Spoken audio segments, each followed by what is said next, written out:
أهلا بيكم جميعا. في الفيديو ده هشرح لكم تعملوا ايه لو مش قادرين توصلوا سماعات البلوتوث بالموبايل او بأي جهاز تاني. المشكلة دي بتحصل لناس كتير، وحابب اديكم شوية نصايح هتساعدكم تحلوا المشكلة بسهولة. السماعات مش في وضع الاقتران. لو لمبة السماعة مش بتنور وبتطفي، عادة أبيض، أزرق أو أزرق، أحمر، للموبل مش هيقدر يلقطها. علاش أنا تحل المشكلة؟ دوس مطول على الزرار الرئيسي من 5 ل 10 ثواني لحد ما السماعات تدخل وضع الاقتران، خصوصا لو الزرار موجود في علبة الشحن. السماعات متوصلة بجهاز تاني قريب.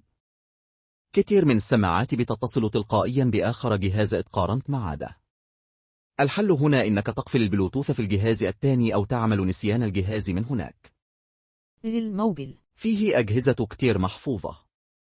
أحيانا أندرويد أو آيفون بيكونوا متلخبطين بسبب أجهزة قديمة متسجلة، وعلاش أنكد السماعات مش بتظهر.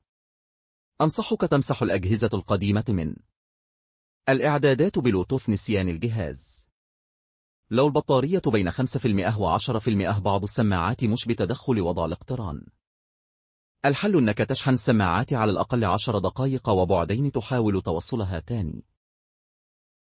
مشكلة سوافة ويرفي للموبل أو السماعة. أخطاء البلوتوث العادية ممكن تمنع السماعة أنها تظهر في القائمة. الحل: إعادة تشغيل. للموبل إعادة ضبط المصنع للسماعة. تقفيل وتشغيل البلوتوث. ولو الفيديو ده ساعدك في توصيل سماعات البلوتوث بالموبايل، يا ريت تشترك في القناة وتسيب تعليق.